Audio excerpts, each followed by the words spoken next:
kanya igitego kimwe kuri kimwe.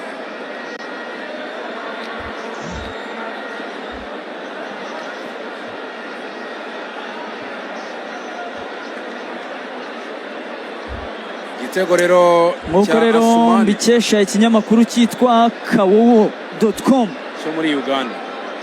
APR 2014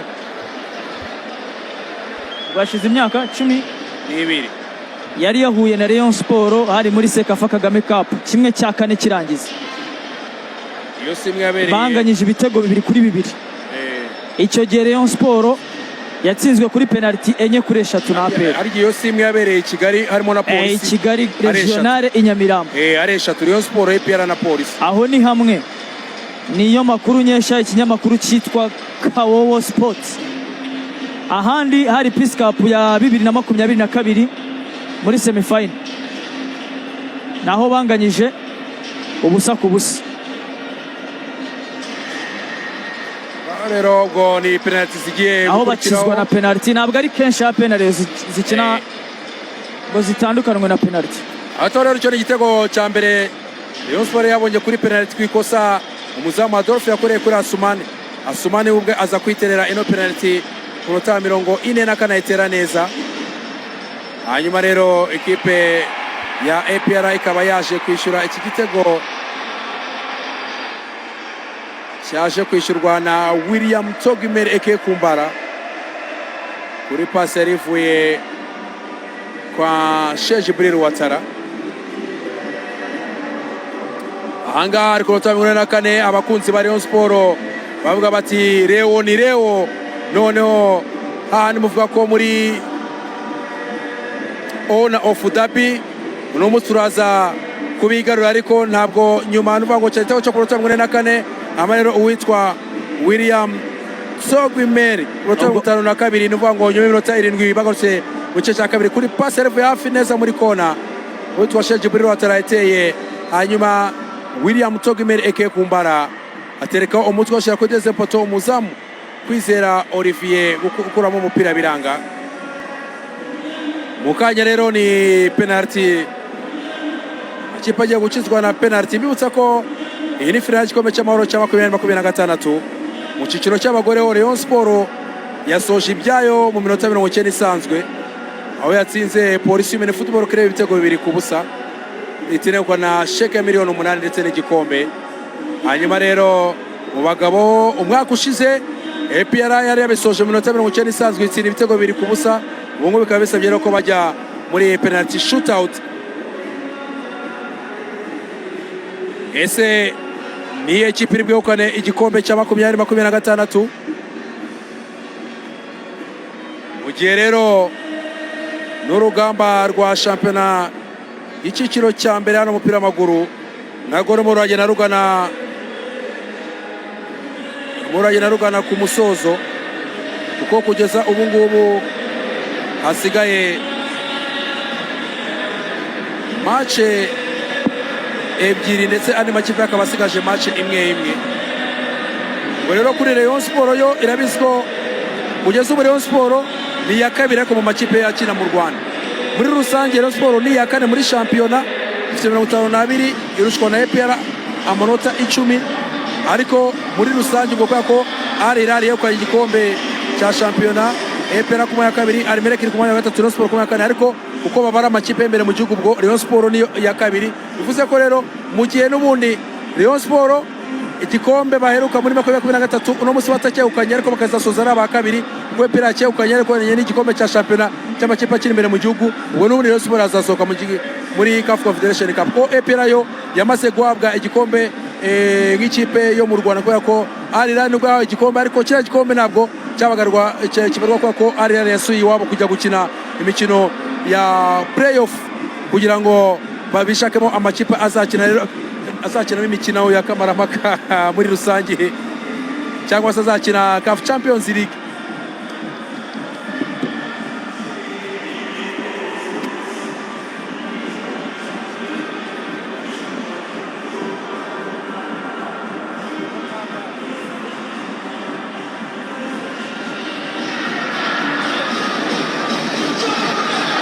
Rero toza Rurisa Patience akaba agiye gutanga amabwiriza ku bazamu uburyo bagomba kuza kwitwara. aha ubwo reka turebere ko rero Kwizera Olivier aza guhanga muri ekipe yanyuzemo ari Piara. Rayon Sport igomba gutangira itera penalty rero nk'uko nabikubwiraga Emery Bayisenge toza agomba kumushyiramo kugira ngo anabimburire abandi. Igitambaro cye cy'ubukapiteni, penalty ya mbere rero ihawe Emery Bayisenge, agiye kuba arebana na Adolphe mu maso. Turebe rero Emery Bayisenge mu bintu byahindutse se byari byo turusha kubona gutera ngo barabiciye. Oya nuvuga ngo erega ufurena uza nuvuga ngo bikorera kure utaregera baro. Attention, reka turebe rero Emery Bayisenge. Emery Bayisenge ahanganye na Adolphe. Emery Bayisenge aiteramo neza nubwo Adolphe sanse y'umupira wajyaga ariyo yajyamo, ariko Emery ateye umupira w'imbaraga. Emery Bayisenge rero umenyerewe gutera penalty ndetse no kutagira ubwoba, abimbure bagenzi bari kuribuka akiri mu peti muri Sekafa u Rwanda rwakinnye na Uganda Cranes. Ewana penalty yaraje arayirata baho kwibatwara igikombe, ariko urabona ko wanabwiye bagenzi batereka ya Sekafa. Olivier Karekezi yari kapiteni, yari kapiteni. Harya siyo Butera Enduru yavunikiyemo, ni nayo ngira ngo duheruka finale. Nyine siyo Butera Enduru icyo gihe yavunikiyemo, yagiremo ACL cyane. Hanyuma rero ku ruhande rwa EPR ujya gutera penalty ya mbere akaba ari Kiwanuka. Ze boda Kiwanuka, tera penalty nziza, tera penalty rero nziza. Hakim Kiwanuka ahita ashimira Imana rero ko ayiteretsemo penalty imwe kuri imwe. Nakubwiye ngo tugeze mu minota, urabona ya misi yavugaga amasaha ngo yegere, ubu abantu bose bafite ubwoba aho bicaye, umuntu wese arimo aribaza ninde utsinda akayegukana igikombe. Rayon Sport rero Kwizera Olivier uje kwitera yamaye bamwita Mado ku biceri yajyaga zitsinda hariya Kimisagara rwose. Kwizera Olivier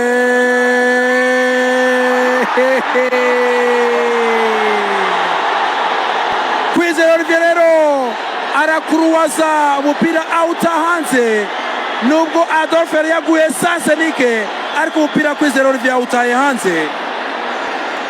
Arayiteye arakurura cyane, umupira ujya hanze, yakuruye cyane,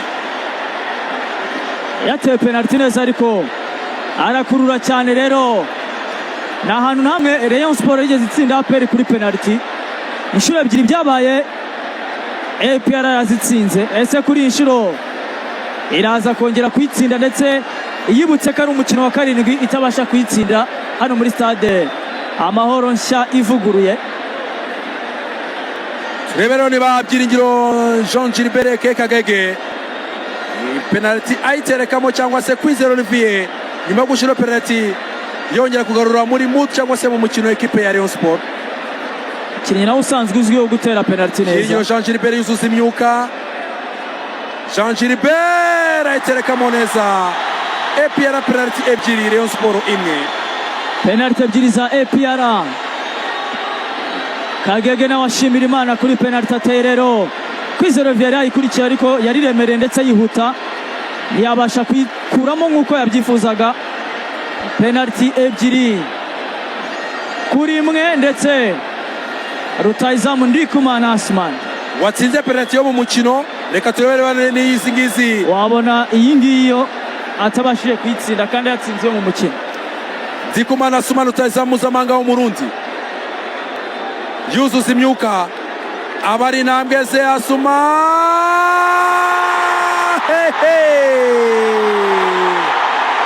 Adolphe umupira yiramba ahita awuryamira, ababwira ati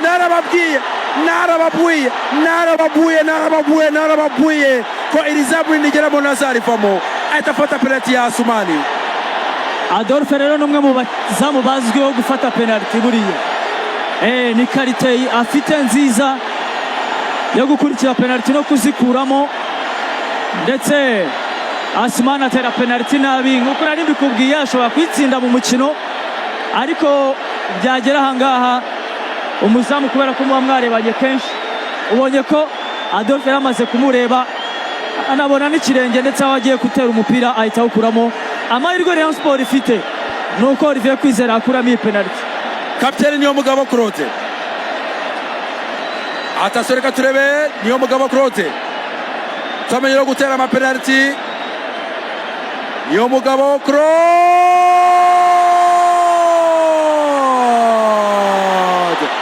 amukubita uvati.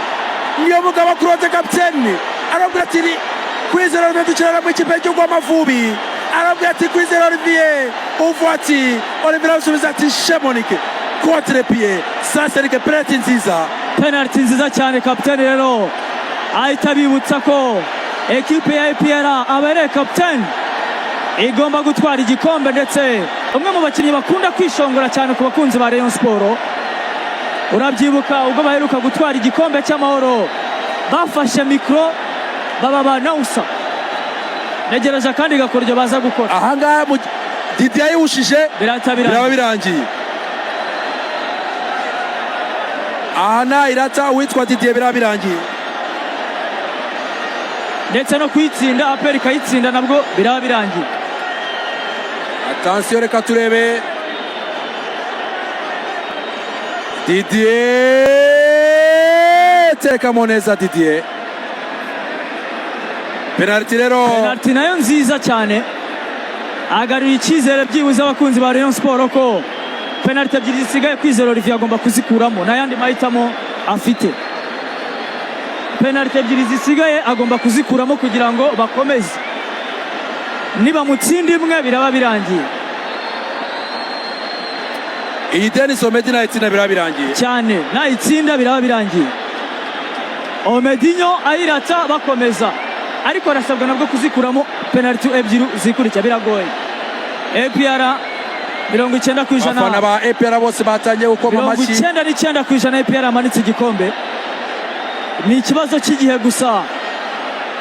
Rayon Sport arizakomeza kwirukanka inyuma. Urabubaye umukino wa karindwi udatsindira APR hano muri Stade Amahoro. Kuri benshi bo batangiye kubyina intsinzi, igikombe bamaze kugiterura rwose ahangaha. Attention reka turebe Denis Omedi.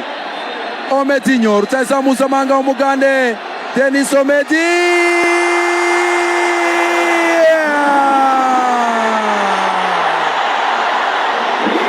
Denis Omedi terekamo penalty ya kane. APR yisubiza igikombe cy'amahoro ifite cya 2025 nyuma y'akazi kakozwe n'uwitwa Adolphe kureba penalty imwe n'indi Olivier tayanze penalty enye kuri ebyiri. Olivier APR akaba yisubije igikombe, yongeye gutwara ibikombe bibiri uno mwaka. APR yisubije igikombe, yari yaratwaye umwaka ushize itsinze ekipe ya Rayon Sport. Mvuze ko APR yagize Rayon Sport umugore wayo muri iyi minsi, ntabwo nabambeshye, kubera yuko igihe imaze kwitsinda imaze kubyerekana no muri Stade Amahoro. Iyi ni inshuro ya kane mu nshuro 7 bamaze guhura n'ikipe ya Rayon Sport icyura intsinzi, ndetse bamaze kunganya inshuro zigeze kuri 3. bivuze ko ikipe ya Rayon Sport itarabasha gutsinda APR hano muri Stade Amahoro ivuguruye. Abakunzi ba Rayon Sport rero bitahira uwo bareyo, abakunzi ba APR nabo bishima, ndetse mu kanya baraza guterura igikombe cyabo. Pole sana ku bakunzi ba Rayon Sport ndetse n'abakinnyi ba Rayon Sport, kudusi ku bakunzi b'ikipe ya APR. APR rero mugaragu ikomeje kuba ubukombe, yegukana igikombe, ndetse igikombe yakoreye kubera ko byari bigoye cyane kuba ekipe ya APR Football Club yatwara iki gikombe nyuma yo kubanzwa igitego ku minota 44 na Ndikumana Asmani. Ekipe ya APR mu gice cya kabiri yaje yisize, navuga insenda, ndetse ikorera imbere cyane itayishyura igitego bikiri mu maguru mashya, ndetse birangiye no kuri penalty izinjije enye zose kuri ebyiri z'ikipe ya Rayon Sport. Felicitation ku bakunzi b'ikipe ya APR, felicitation kuri Afande Nyakarundi ndetse nabo bafatanya bose mu kuyobora ekipe ya APR, Afande CDS kumanuka ukagera ku mukunzi wa APR wibereye mu rugo utanaje hano kuri stade, ubona ko ari igikombe bari banyotewe nyuma y'uko shampiyona y'uyu mwaka bavuga ko ibirori byayo bitabaryoheye, nyuma y'uko ibirori babihaye ikipe yari irari hakiri kare cyane ndetse ikanatwara igikombe, ariko bo bakazategereza ibirori nyuma y'uko iyi finali ibaye. Bivuze ngo byari ibirori bari bategereje, ariko binabaye byiza gutsinda mukeba kuri finali, binabaye byiza gutsinda mukeba kuri penalty shootout. Ari ingingo n'abasore berero plan bari bafitanye zirabapfubanye, ubwo bakaba ari ukwicara bakareba APR yishimira igikombe mugaragu.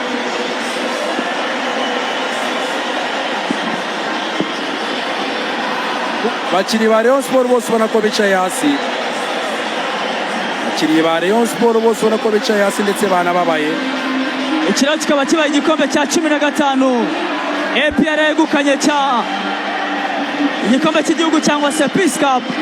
Ubwa mbere gitwara ari mu mwaka w'1994 ekipe ya APR yegukanye igikombe cy'igihugu, ndetse 1996 irabisubira, 1999 irabikora, mwaka wa 2000 irabikora, 2002 irabikora, 2006 irabikora, 2007 irabikora, 2008 irongera irabikora, 2010 irabikora, 2011 irabikora, 2012 irabikora, 2014 irabikora, 2017 irabikora.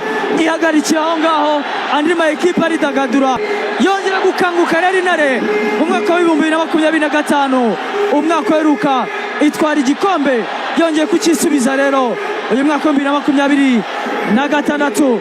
Mwibutsa ko kandi ifite shampiyona 23 nayo yamaze kongera 24 y'uyu mwaka shampiyona yamaze kwegukanwa n'ikipe ya APR. Ibikombe rero bibiri byose bikinirwa hano mu Rwanda ikaba ibyegukanye. Ngiyo rero Ferwafa Peace Cup winners akaba ari APR Football Club, ekipe rero y'ingabo z'igihugu cy'u Rwanda yigaragaza cyane muri uyu mugoroba, ndetse Kwizera Olivier mbona niwe no guhaguruka nyuma yo kurata penalty ndetse ekipe igatsindwa. Abafana abakinnyi bose barimo bishimira igikombe begukanye, ndetse niyo mugabo Claude akaba yagiye rero gushyushya abakunzi b'ikipe ya APR avuga ati APR igikombe cya 15 cy'amahoro rero cyangwa se cy'igihugu kikaba cyegukanwa n'ikipe ya APR Football Club, kwiyongera kuri Sekafa Kagame Cup 3 bafite, ndetse n'igikombe cy'ubutwari bafite inshuro 2. Ngiyo rero ekipe y'ubukombe, abasifuzi basifuye umukino bo barimo barasinya kuri baro bavuga bati twakoze amateka yuko twasifuye natwe umukino wa nyuma. Ngibyo rero mugaragu, ubwo mukanya no gutanga ibikombe ndetse n'imidari kubabaye abambere.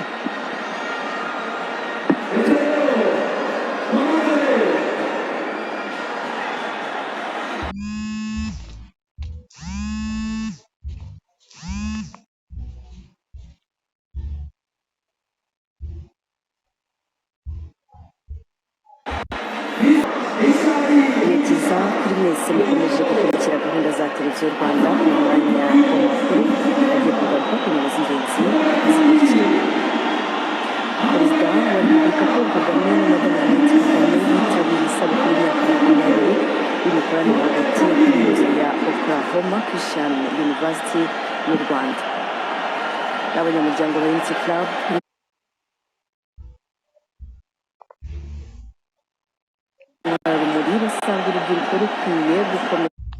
Ubona ko rero abakinnyi b'ikipe ya APR barishimye cyane kuko bari bavuze ko igikombe nibyo bazagishyikirizwa bakina na Gicumbi, navuga igikombe cya shampiyona ariko cy'amakipe y'imbere mu gihugu, ariko bo bavugaga ko nibura bashaka igikombe cyo bitwariye bakagiserebura.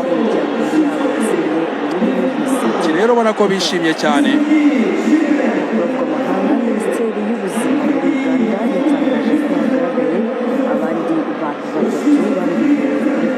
Rero igikombe cy'amahoro kirarangiye, APR kisubije, hanyuma shampiyona yo amakipe amwe asigaje imikino 2, andi asigaje umukino umwe.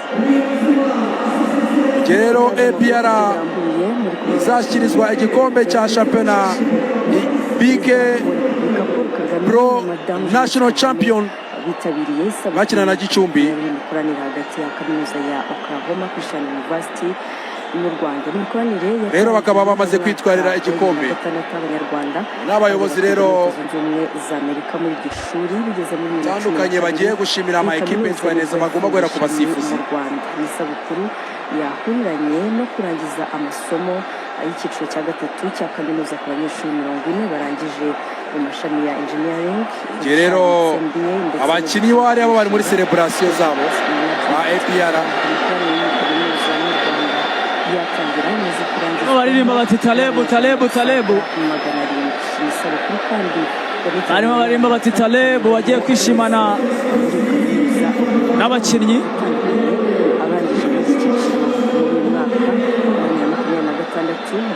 ndetse n'abayobozi kaminuza. Perezida wa Repubulika Paul Kagame akaba yashimiye ubufatanye bwiza bwaranze u Rwanda na Oklahoma Christian University yo muri abasifuzi rero bayoboye uno mukino bakaba bagiye kubanza gushimirwa. Oklahoma Christian University bakaba bararangijemo amasomo atandukanye gihari kandi hari abayigamo uyu munsi no mu gihe kizaza bakeneye nabo dukomeje n'amakuru. Minisiteri y'ubuzima yatangaje ko mu Rwanda nta cyorezo cya Ebola kirahagera kandi ko nta muntu ukorerwa Minisiteri y'igihugu ije gusaba abaturage kubahiriza ingamba zashyizweho kugira ngo bakomeze ibikorwa byabo badashyize ubuzima bwabo mu kiganiro n'umuyobozi wacu w'igihugu Rwanda.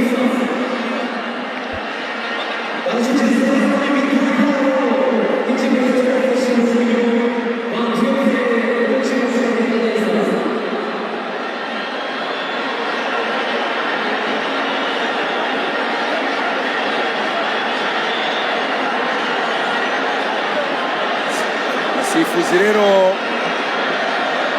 bagiye gushimirwa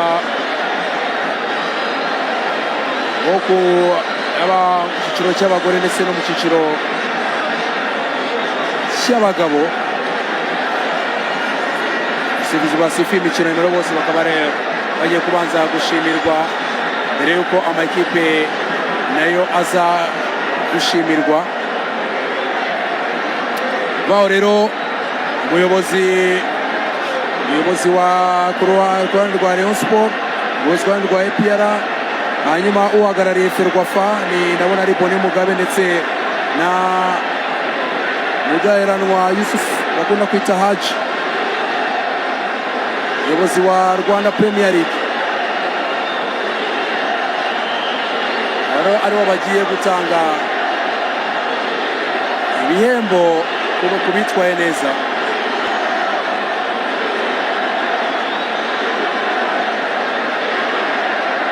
mu gice cya APR abafana bo bategereje kubanza kuzamura igikombe hanyuma bakabona gutaha, mu gihe ku ruhande rw'abareyo bo bamaze kwisohokera. ndabona rero nuvuga ngo abayobozi b'amakipe, umuyobozi wa visi perezida wa kabiri wa ni Mugisha Richard wa Ferwafa, hakabamo Afande Kamunuga, umuyobozi ku ruhande rwa polisi wa kipe ya football wa polisi y'abagore irimo, hanyuma hakaba na Abdara Murenzi, umuyobozi ku ruhande rwa Rayon Sport mu makipe ya Rayon Sport.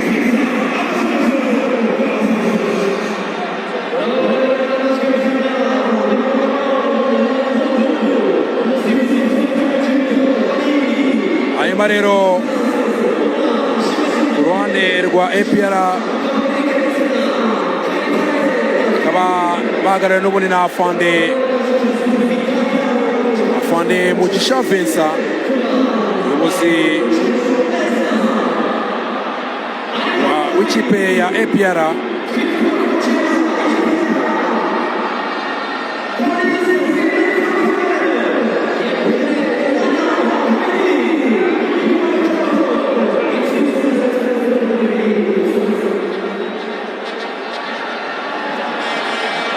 umusifuzi rero nyuma yo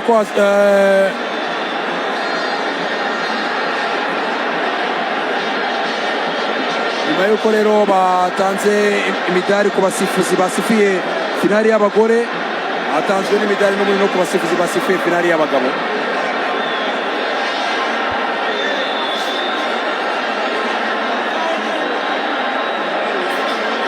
Aba rero ari abayobozi b'amakipe yose yakinnye izi finali.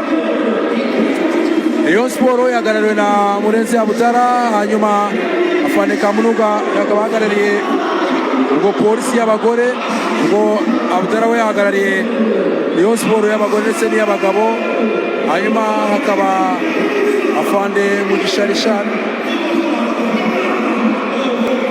we uhagarariye ekipe Mugisha Vincent ahagarariye ekipe ya EPR ndetse na visi perezida wa kabiri Richard uhagarariye Ferwafa na Yusufu Muderano uhagarariye umuyobozi wa Rwanda Premier League.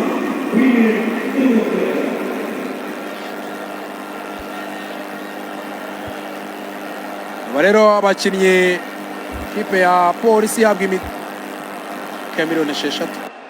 Hanyuma rero ku ruhande rwa Rayon Sport y'abagore yegukanye igikombe nyuma yo gutsinda ibitego 2, ubwo baraza guhabwa igikombe ndetse na sheke ya miliyoni 8.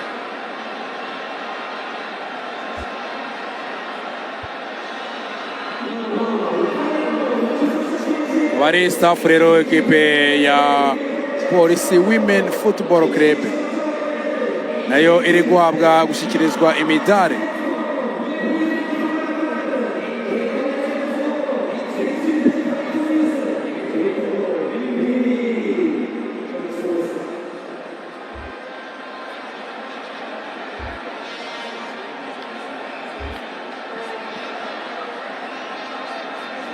Sako rero ni umunsi usoza igikombe cy'amahoro cya 2026.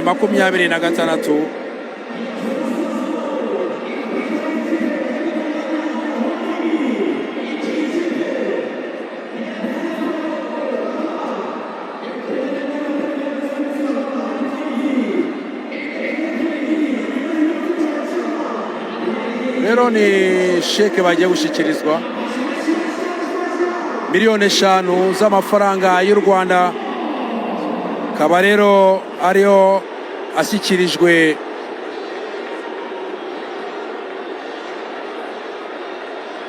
ashyikirijwe ikipe ya kabiri yabaye ya polisi mu bagore. Hanyuma mbibutse ko igikombe cy'amahoro cyari cyatangiye tariki 3 z'ukwezi kwa kabiri, hakinwe imikino y'ijonjora ry'ibanze. Rero ari igikombe navuga ko gikinwe mu gihe gito gishoboka ko tariki 3 z'ukwezi kwa kabiri, tariki 23 z'ukwezi kwa gatanu, urumva ko n'amezi ngo n'amezi 3 arengaho. Byumwe rero hakinwa kuva igikombe cy'amahoro gitangiye cya 2026. Akaba hagiye guhembwa ikipe ya kabiri mu cyiciro cy'abagabo. Ikipe rero ya Rayon Sport itsindiwe kuri penalty 4-2.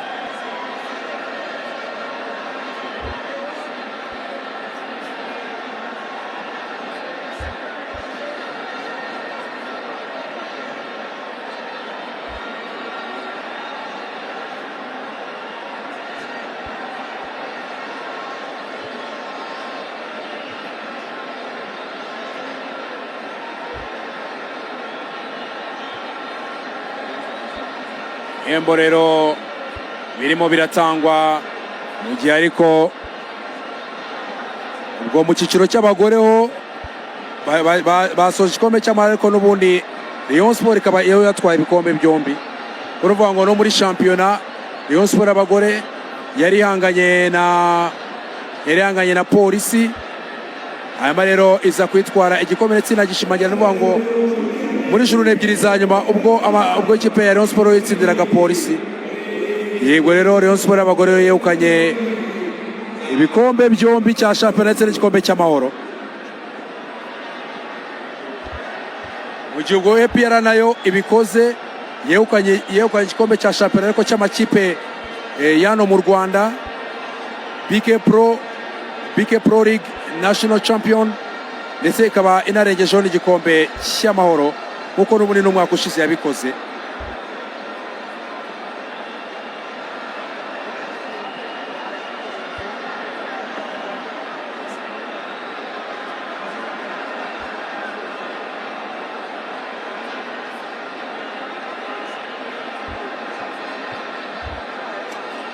Ni Richard rero utigeze ugaragara ku mukino wa nyuma y'ikarita eshatu z'umuhondo yahawe mu gikombe cy'amahoro. Ya gatatu kabari yahawe ku mukino kwishyura abanganyije na Gorira, ari nabo bakatishaga itike kugera kuri finale. Staff rero nayo ya Rayon Sport, abatoza Ndayishimiye Eric Bakame wabaye umuzamu wa Rayon Sport, Marcel umutoza wungirije, Mujyanama Fidel team manager, hanyuma na Haringingo Francisco Chambaye wari wahigiye ko igikombe cy'amahoro aza kucyegukana nyuma yo kugesha Rayon Sport muri 2023. Youssou Diagne rero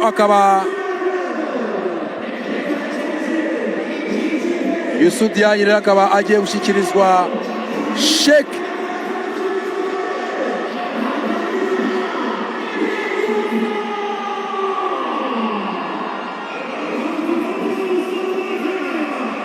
akaba rero ari miliyoni 5 nabo bahawe, akaba ari miliyoni 5 kipe ya Rayon Sport nayo ihawe zo gukana umwanya wa kabiri.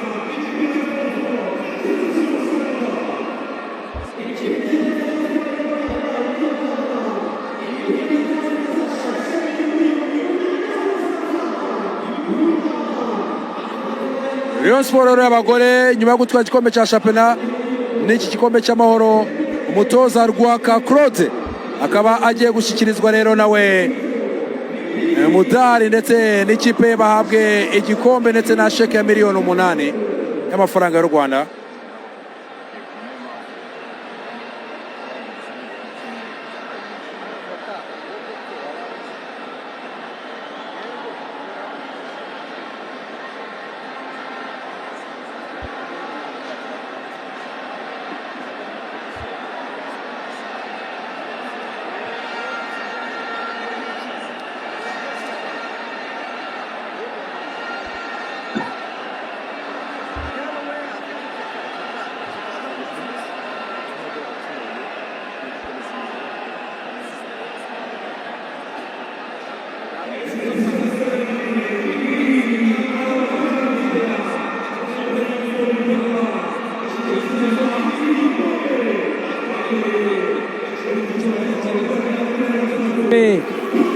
ya Rayon Sport y'abagore urabona ko yamaze gusetinga agati kagashyiraho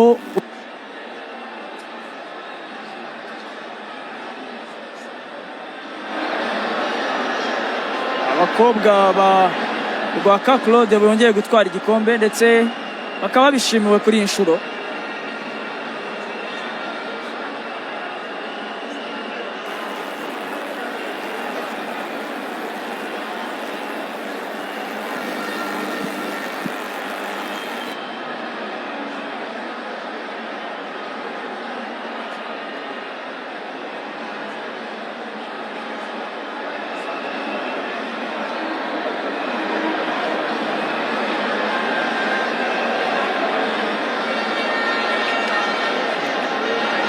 Rayon Sport rero ntabwo itahiye kubera ko igikombe cyayo iracyegukanye.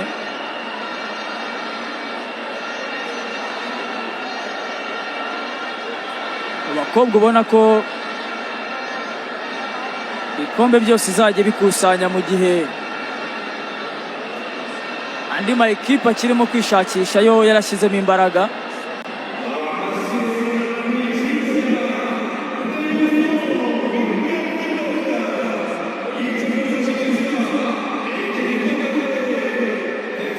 Iyo rero Rayon Sport Women Football Club igiye gushyikirizwa rero igikombe yegukanye, ndetse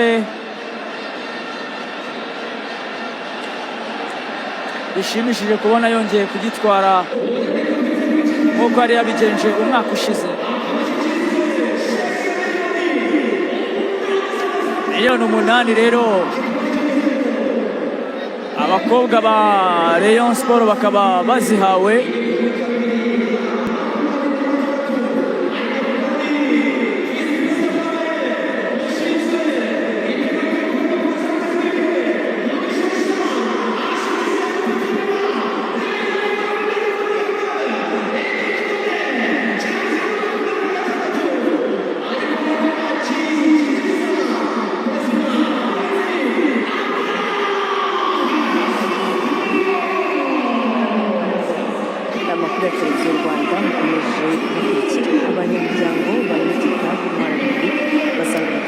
Rayon Sport Women Football Club rero ikaba yishimiye igikombe yegukanye.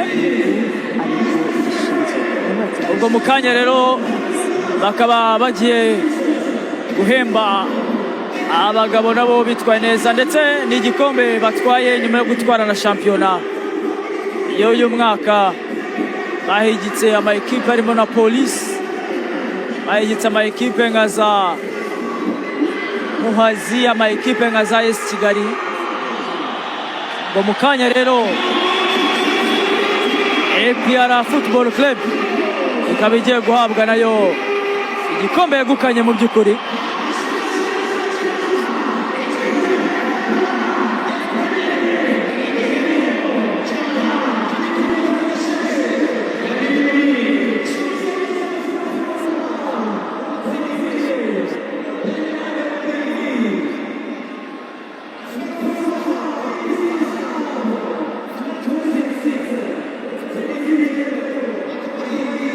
Toza Talebu rero ahoberana na Fande Vincent, umuyobozi ubungubu uyoboye APR Football Club, ndetse bishima cyane, bishimira igikombe begukanye uyu mwaka. Ngiyo staff technique rero yose ikipe ya APR Football Club. Byukuri akazi gakomeye cyane kakozwe n'abatoza Taleb Abdelrahman afatanyije na Mohamed Shahid, afatanyije kandi na Elias Kavuna, afatanyije n'umutoza w'abazamu Mugabo Alexi, ndetse na Tayebu Hassan bafatanya mu gutoza abatoza, bafatanyije kandi na Jacques Twagirayezu ushinzwe physio, ndetse na ubwo n'umufizio wa ekipe, ndetse na muganga Musa Bizimana, kongera abakiti manager nka Ernest Abumugisha na Steven Shemimana. Iyo niyo staff y'abakinnyi mu by'ukuri bayifashije aba bakinnyi kwitwara neza. Abakinnyi rero batandukanye bose ba APR ubona ko bishimiye cyane gutwara iki gikombe. Afande Mugisha babwira ati mwarakoze kabisa, mwarakoze. Rero kanya rero bagiye kwishimira nabo iki gikombe, bakakifotorezaho. Igikombe cya 15 begukanye cy'igihugu, ndetse akaba ari ibyishimo no ku bakunzi b'ikipe ya APR, agahinda ku bakunzi ba Rayon Sport. Ibihembo rero ubona ko abakinnyi ba Rayon Sport Women Football Club barimo baranywa champagne. Hanyuma rero ni ibihembo barimo barashyikirizwa n'abayobozi rero b'amakipe abako iyo atandukanye, barimo Vice President wa kabiri ushinzwe tekinike muri Ferwafa Mugisha Richard, akaba CPI Kamunuga akaba ari umuyobozi wa Polisi FC, ubwo zombi zirimo, akaba afande Mugisha Vincent uri kwatinga nk'umuyobozi wa APR, akaba Murenzi Abudara ubwo ukuri amakipe ya Rayon Sport, akaba ndetse na Muderanwa Yusufu bakunda kwita Haji, akaba ari umuyobozi rero wa Rwanda Premier League. Urabona staff yose, abakinnyi n'abatagaragaye barimo barameneba. Urabona ko ndabona na wa mushoferi utwara cya cyogajuru cya APR nawe yaje gufata umudari. Ndabona Big Man Tony hariya nawe aje gufata umudari.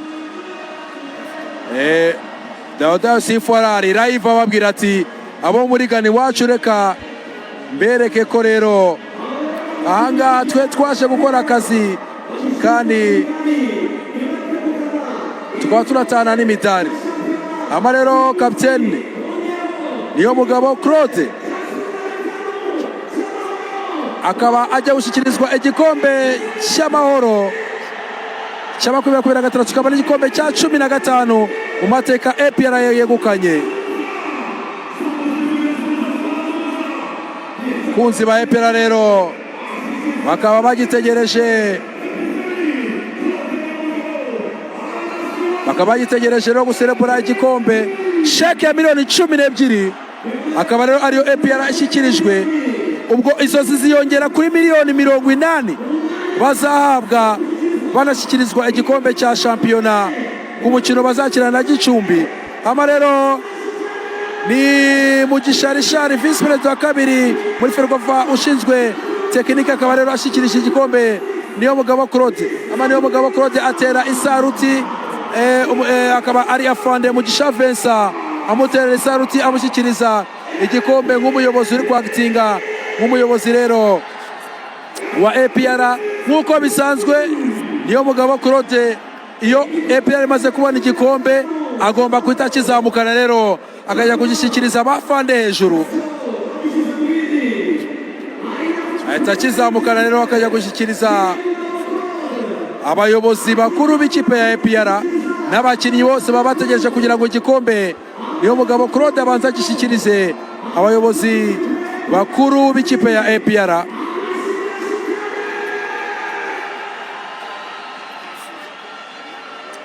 Wamubonye rero afande CDS akaba ashyikirijwe nk'umuyobozi w'icyubahiro wa APR, rero bakaba bamushyikira igikombe yaba kapiteni Niyomugabo Claude ndetse na afande Mugisha Vincent. Urabona ko na Tarebu nawe yazamutse ajya nawe kubwira umuyobozi, aramubwira ati afande CDS rwose mwarakoze kugirira icyizere uno mwaka, iki gikombe cy'amahoro nakibahaye, icya shampiyona nubwo ari icy'amakipe y'imbere mu gihugu nacyo narakibahaye.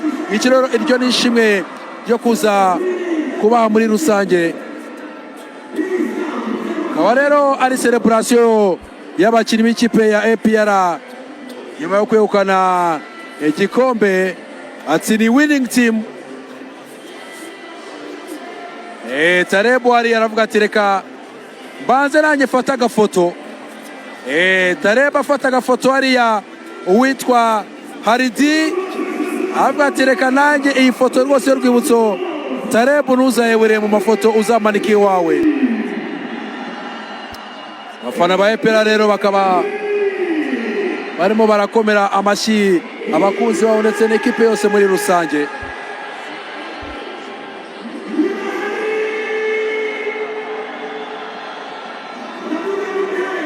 Fana abakinnyi nabo bategereje ko igikombe kiza kubageraho bakakimanukana hanyuma bakajya kugiserebura.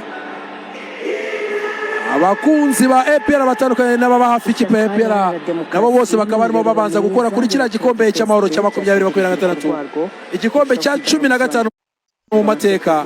Ekipe ya Nyamukaragera mu kibuga cy'Kasimitutu APR yegukanye, ubwo Rayon Sports yatsinze mu cyaba wayo ikaba ifite ibikombe 11, yashaka igikombe cya 12 cy'amahoro. Ndangamateka yo guhagarika jenoside. Akaba rero igikurikiyeho ari uko